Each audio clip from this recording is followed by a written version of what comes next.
This is your Story Hub News and Sport Update. I'm Ben Durber in Stoke-on-Trent. And I'm Nikita Henschl in Loughborough. Coming up, the effects of the reopening of gyms, Derbyshire pub finds new way of making income, And Grimsby Town Legends charity match scheduled to raise money for Blood Cancer UK. Firstly, on Thursday, 5th of November, Boris Johnson once again placed England under strict lockdown restrictions that remained in place until the 2nd of December. Restrictions have meant that non-essential shops, pubs and gyms have all had to close.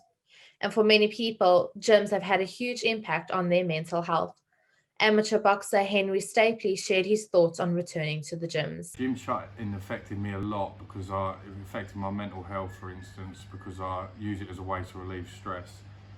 And also I use it as a way to socialise with my friends, but obviously I couldn't do that. Pubs and restaurants have suffered heavily throughout the COVID-19 pandemic. Many have even had to close their doors for good. The Hurt Arms in Ambergate, Derbyshire has had a hectic 12 months, which seen the pub undergo over $1 million in refurbishment and payments for damages.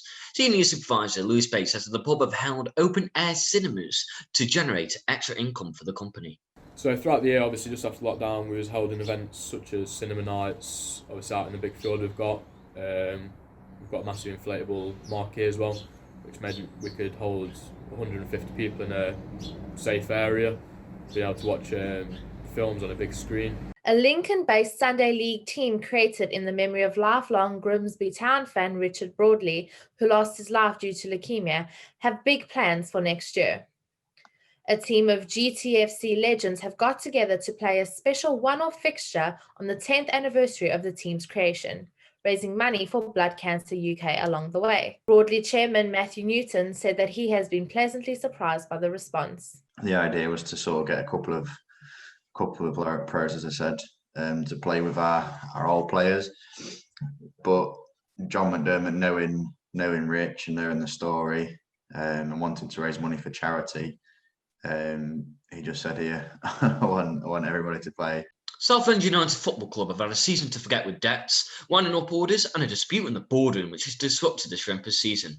The Essex Bayside sit bottom of League Two, however the return of fans to Roots Hall has been positive after the global pandemic forced football to go behind closed doors. Southend Echo reporter Chris Phillips believes it will be interesting to see if supporters will voice their frustrations. I think the frustrations are more going to be directed above the team, and fingers crossed when the game is on, everyone will be getting behind them. But like we touched on before, it's really going to depend on how the game goes, and if Southend find themselves 2 or 3 goals down quite early on in the game, then obviously there's going to be quite a lot of frustration, and I think you'll hear that. Time now for your Derbyshire weather. This afternoon will be largely dry and bright with spells of sunshine. The early evening will see clear spells. For this evening, clouds will build from the west, followed by a band of rain that will arrive before midnight. It will turn drier in the early hours, but remain cloudy. From Ben Durber and Nikita Henschl, thanks for watching.